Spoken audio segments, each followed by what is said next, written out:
Esta é a avaliação primária, dentro do atendimento inicial ao politraumatizado. X, ABCDE. Então, X é aquele paciente que está exsanguinando, hemorragia maciça, muitas vezes de membros inferiores, membros superiores. Algumas vezes de ferimentos de couro cabeludo, sangra muito couro cabeludo. Ou algum outro lugar, alguma outra ferida que esteja sangrando muito. O que a gente tem que fazer nessa hora? Parar o sangramento. É isso que a gente tem que fazer. Como que a gente para? Comprimindo. Vamos comprimir o sangramento. Estou comprimindo aqui um sangramento no membro inferior esquerdo e não para. O que eu vou fazer? Torniquete. É isso. O X é isso. Né? Aquela situação que está exsanguinando, eu vou parar. Muitas vezes, com a compressão, a gente consegue resolver isso. Então, o X é isto. Airway. Então, eu vou verificar as vias aéreas, se elas estão pérvias. O paciente está conversando, muitas vezes a via aérea está pérvia. Mas eu tenho que ver se não tem sangue, secreções, dentes ou alguma coisa na boca para que esteja obstruindo a via aérea. Se eu detectar isso, eu posso precisar de uma via aérea definitiva, que é um campo insuflado na traqueia. Então, eu posso precisar fazer uma intubação orotraqueal nesse paciente. Sempre se preocupando com a coluna cervical. Esta não é a hora de tirar o colar cervical quando chega um paciente traumatizado no seu pronto-socorro. Muita gente faz isso. Chegou um doente traumatizado, você está com dor no pescoço, consegue virar? Não consigo, já tira o colar. Não é essa a hora.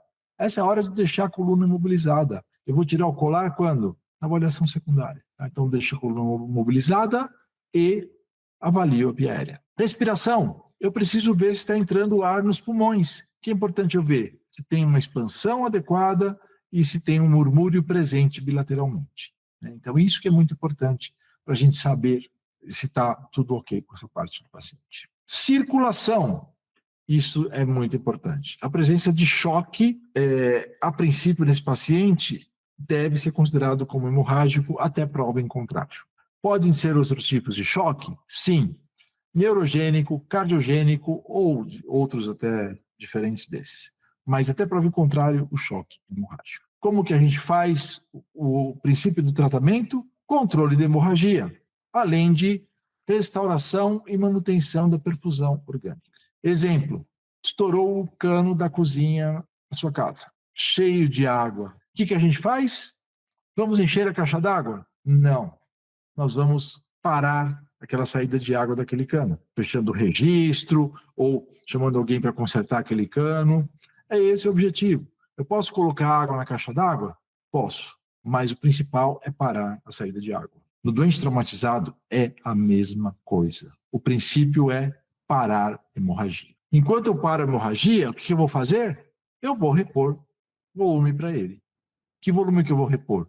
Se ele precisar, se tiver um choque hemorrágico, vou repor com sangue. Soro. Soro era muito feito antes, soro fisiológico, ringue lactato. Hoje não se faz mais, porque o prejuízo da reposição com cristalóides é muito maior do que o benefício. Então, se dá no máximo 1.000 ml de soro para esse paciente e é importante que a gente dê sangue naquele paciente que precisa ter um choque hemorrágico mesmo. Esse aspecto é muito importante. Não dar drogas vasoativas nesse momento. Drogas vasoativas, elas não são benéficas, elas pioram a perfusão periférica.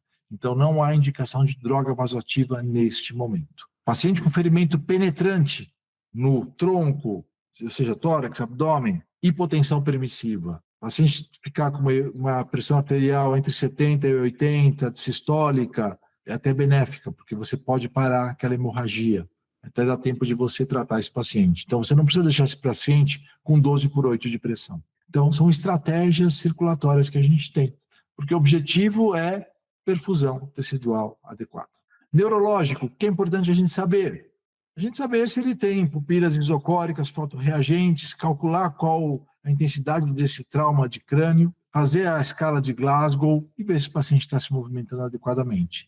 A gente avalia com isso o crânio e a medula. Além disso, exposição do paciente. Expor o paciente e, além disso, prevenir a hipotermia.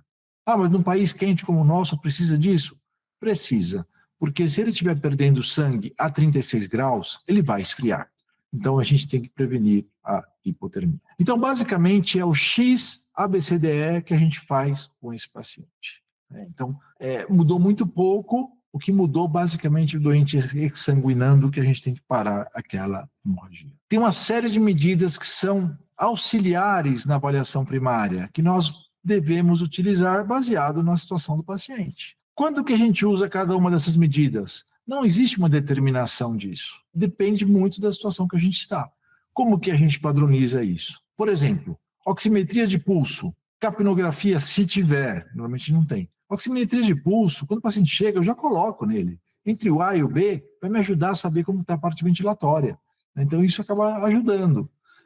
Exame físico seriado, faz parte da reavaliação do paciente. Estudo diagnóstico, FAST, ou lavagem peritoneal, ou IFAST, depende muito da situação do paciente. Um paciente instável deve ter algum tipo desse método realizado na avaliação primária, porque ele está sangrando, a gente tem que saber de onde ele está sangrando.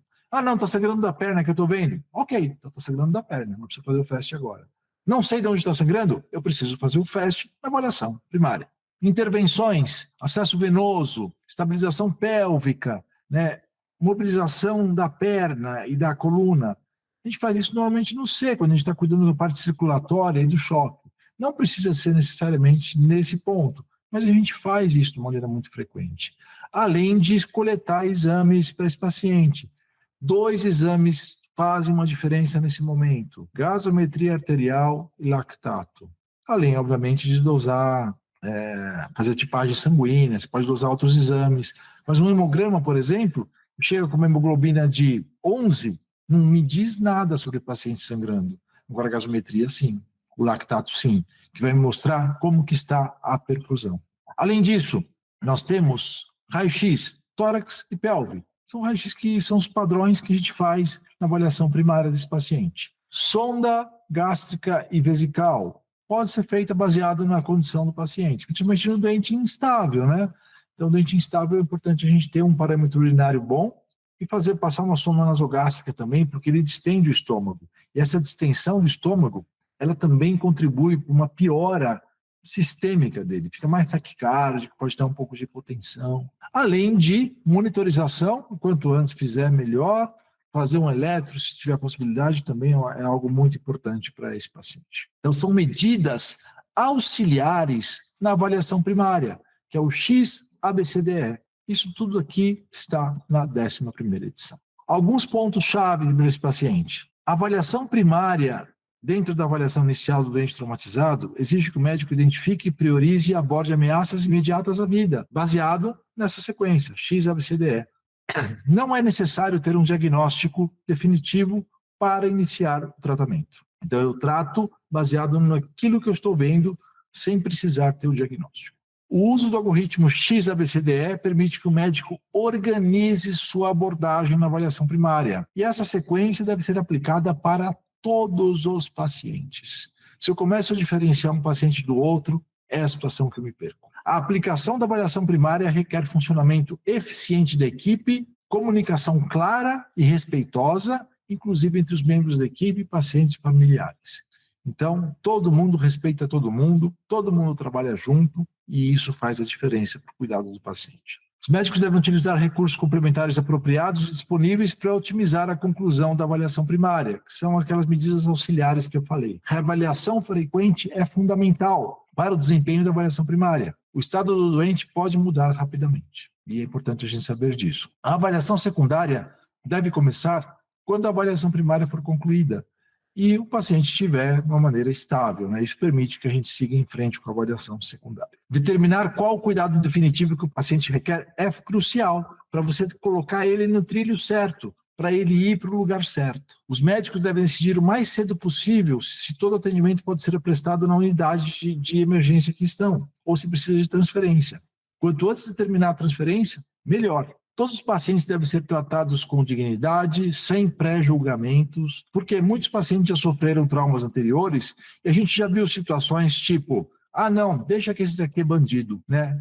Esse aqui não precisa ser tratado. Teve um caso assim, um colega meu estava me falando, que chegou um caso assim, deixa que esse é bandido, não faz nada com ele. Ele tinha um ferimento, ele estava trocando tiro com a polícia, falaram. Ele tinha um ferimento cardíaco muito grave. Fez uma toracotomia, uma situação crítica, mas muito grave. E conseguiu salvar esse paciente. Depois que salvou esse paciente, foram verificar, ele era o entregador de comida, alguma coisa assim, estava passando num local e tomou um tiro, né? Então, foi troca de tiro, mas ele era entregador. Ele não tinha nada a ver com isso. Imagina se você pré-julga e deixa esse paciente condenado. A gente não tem tempo de condenar ninguém naquela hora. A gente tem que tratar o paciente, porque a gente não sabe o que aconteceu. A gente não sabe. Então, a gente não pode pré-julgar. Prevenção de lesões, mesmo em situações agudas, né? Então, se preocupar para o paciente não piorar a lesão. Exemplo disso. Você não se preocupa com a parte cervical, aí o paciente, de repente, tem uma lesão medular e fica paraplégico. Ele não chegou assim, mas ficou assim. Então, a gente tem que ficar atento a isso.